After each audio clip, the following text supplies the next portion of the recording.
Chairman जमीर मुल्ला यांचा वाढदिवस विविध सामाजिक उपक्रमांनी साजरा।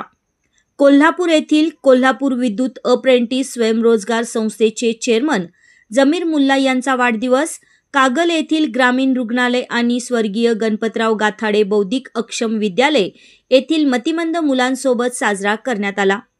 कागल ग्रामीण रुग्णालयात उपचार घेत असलेल्या पेशंटना यावेळी फळे आणि बिस्किट वाटप करण्यात आली, तर स्वर्गीय गणपतराव गाथाडे विद्यालयातील मतिमंद मुलांना फळे, बिस्किट आणि खाऊ वाटप करण्यात आला।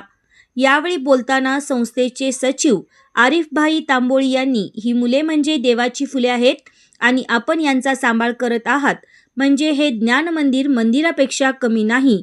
इथून पुढील काळात आपण स्वतः इकडे लक्ष देऊ आणि सर्व सामाजिक उपक्रम या मुलांसोबत साजरे करू असे त्यांनी सांगितले।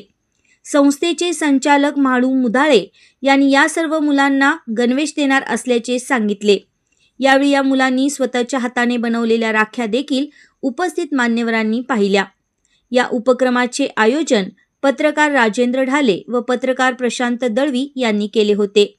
यावेळी संस्थापक चेअरमन मुनीर नदाफ, संचालक पुंडलिक कांबळे, आरिफ तांबोळी, सुनील जाधव, अरुण कोळी, अमोल कोळी, दत्तात्रय मोहिते, रमेश कांबळे, म्हाळू मुधाळे, मोहसिन तांबोळी, कुमार वनिरे यांच्यासह कागल उपविभागातील सर्व बाह्य स्त्रोत कर्मचारी स्टाफ आणि कागल ग्रामीण रुग्णालयाचे डॉक्टर सातवेकर सर, पाटील मॅडम व सर्व स्टाफ आदी यावेळी उपस्थित होते।